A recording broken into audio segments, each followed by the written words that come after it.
So have you seen this thing going around online? What now? It's about this barbecue festival. Yeah. It was in South Korea, Right. in Hongshong, Mm-hmm. back in November 2023. Oh, yeah. There were all these questions about how they were handling the food there. Ah, interesting. That's kind of wild. Food safety is important. It is so important. Especially at big events like that. Yeah, exactly. You got to get it right. So anyway, I got sucked down this whole rabbit hole. Oh, no.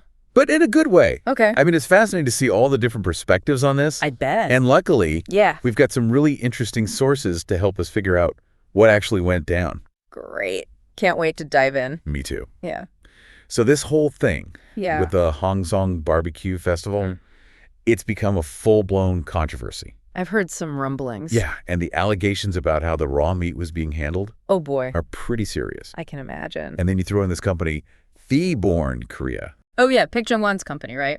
That's the one. It seems like they're always in the news for something. They do have a knack for attracting attention. That's one way to put it. But yeah, their involvement in this just added fuel to the fire. Makes sense. So basically, we've got two main sources for this deep dive. Okay. Lay on me. The first one is this online community post.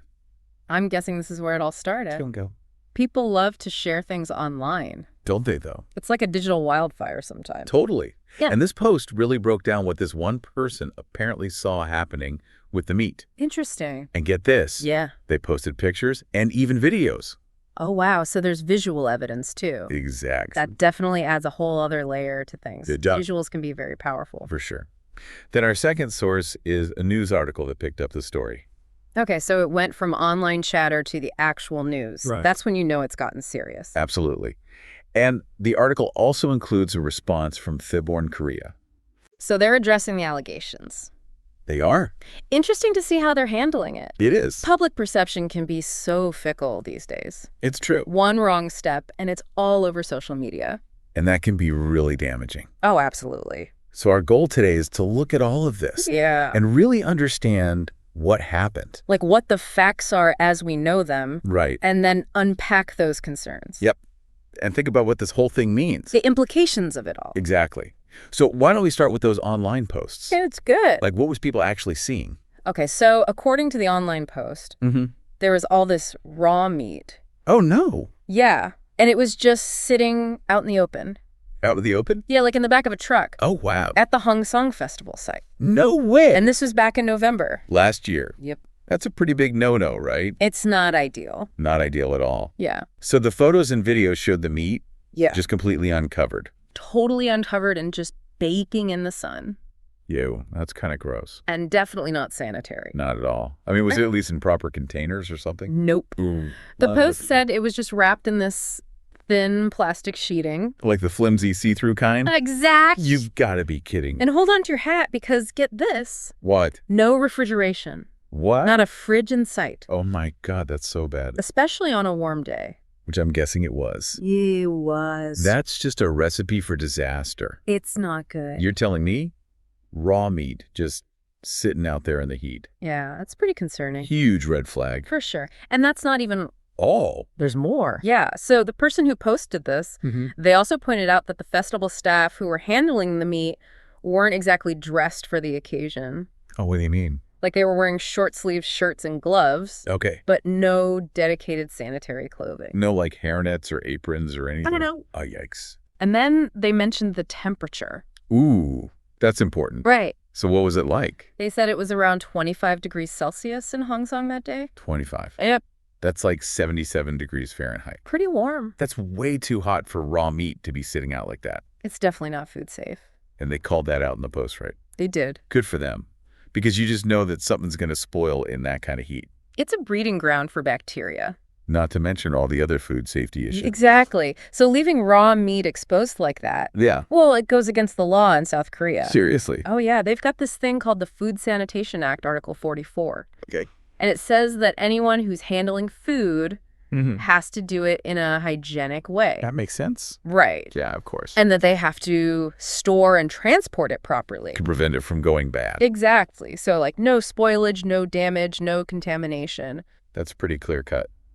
Did it? So leaving raw meat out in the sun like that, Yeah, that's a direct violation. Wow. And it gets even more specific. Really? Yeah, so they have these food standards and specifications, the Ministry of Food and Drug Safety, Okay. and these really lay down the law.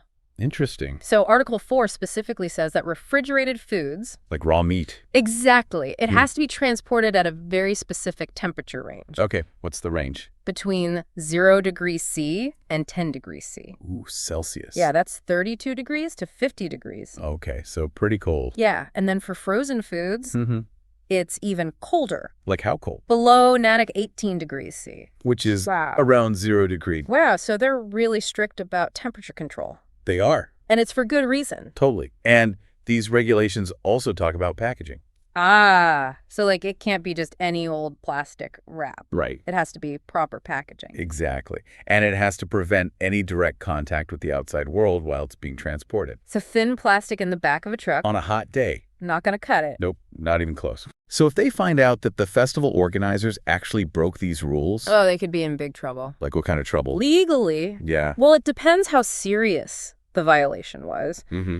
But it could be anything from fines Okay. to other penalties. And these laws are really there to protect people, right? Absolutely. It's all about public health. So they take any potential breaches very seriously. You bet. Now, this online post, it went viral. I bet people were freaking out. They were. The news article said the post had something like 230,000 views. Wow. That's a lot of eyeballs. It is. And the comments were wild. Like, what were people saying? Oh, there was a lot of anger Makes sense? and disbelief. I can imagine. People were like, why isn't this meat in a refrigerated truck? Yeah, that's the obvious question. And some of the comments were pretty brutal. Oh, really? Like some people were accusing the organizers of trying to sun-cook the barbecue. Ouch. The internet can be so savage. No kidding. Yeah. But those reactions show you just how concerned people were. Totally. And I Yeah. bet a lot of those comments mentioned Theborn Korea. They did. Why were people so quick to point the finger at them? Well, the article explains that Theborn Korea was involved in both the 2023 and 2024 festivals. Oh, so both years. Yep. Interesting. And they were responsible for a lot of things. Like what? Program planning Mhm. and even running some of their own food booths. So they had a pretty big presence there. They did. But didn't they have some issues in the past? Oh, yeah. Like what kind of issues? Well, there were some problems with how they run their franchises. Okay. And then there were instances of mislabeling ingredients. Labeling. Yeah, like saying an ingredient came from one place when it actually came from somewhere else. Oh, wow. That's not good. Not at all. And then there were even concerns about how they treat their employees. Really? Yeah. So they weren't exactly squeaky clean. Yep. And then this food handling thing comes out. It's like one thing after another. Yeah, their reputation must have taken a real hit. For sure. It's hard to bounce back from that kind of negative publicity, It is. especially in the age of social media. So even if they weren't directly responsible for that specific truck of meat, Yeah, it still looks bad for them. guilty by association. Kinda. But the article did say that it's not 100% confirmed that Theborn Korea was behind that particular meat, right? That's right. Like it hasn't been officially proven. Exactly. There's a lot of speculation. The photos and videos. Oh, okay. Like there was a banner in some of them. That seemed to connect it to the That's festival, fair. but it's still just speculation. At this point. So what did Theborn Korea say about all of this? Well, they did issue a statement. Through. Their representative. Okay, and what did they say? Well, they said they'd already apologized Yeah. some of their past operational issues Okay. and that they were committed to reviewing everything, making improvement. So like what kind of improvements?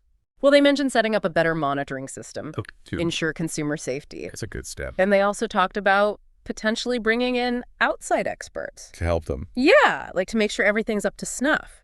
And to regain public trust, Exactly. It sounds like they're taking it seriously. which is good. Yeah, you got to address these things head on. So let's zoom out a bit Okay. and look at the bigger picture. Sounds good. The Hangzong Barbecue Festival wasn't just a random event. Nope. It had a purpose What was it? to promote local products. So like the agricultural and livestock stuff from the region. Exactly. It was a way to boost the local economy. And it was a big event, right? Huge. Tens of thousands of visitors. Wow. So this controversy, Yeah, it really overshadowed the whole point of the festival, it did. which was supposed to be about celebrating local food and culture Right. and doing it safely. Of course. But instead, everyone's talking about food safety violations. And Theborn Korea's involvement. It's a mess. It's not ideal. Not at all. And it makes you wonder about the bigger picture. How these events are managed and who's really accountable. Exactly. Like, should local governments be entrusting these things to outside companies? That's a good question. And how can they guarantee that food safety standards are being met? Because clearly something went wrong here. It did. And it's not just about the companies involved. It's about public health. Exactly. People got sick. That's a big deal. So let's recap. Okay. We've got these allegations of improper food handling. At the Hongzong Barbecue Festival. With photos and videos to back it up. And potential violations of food safety regulations. And Theborn Korea right in the thick of it. Yeah. They've apologized and promised to do better. But it's raised a lot of questions. About event management and food safety. And who's ultimately responsible for making sure these events are safe? Exactly. Yeah. So it's a lot to think about. It is. And this brings us to a question for you, our listener. What do you think are the most effective ways to ensure food safety at these kinds of events? Like, how can we guarantee both consumer trust and strict hygiene standards? What kind of accountability measures or oversight would really make a difference? Because we don't want this to happen again. No, we don't. So think about that. Then let us know what you come up with. We'd love to hear your thoughts. Until next time. Bye, everyone.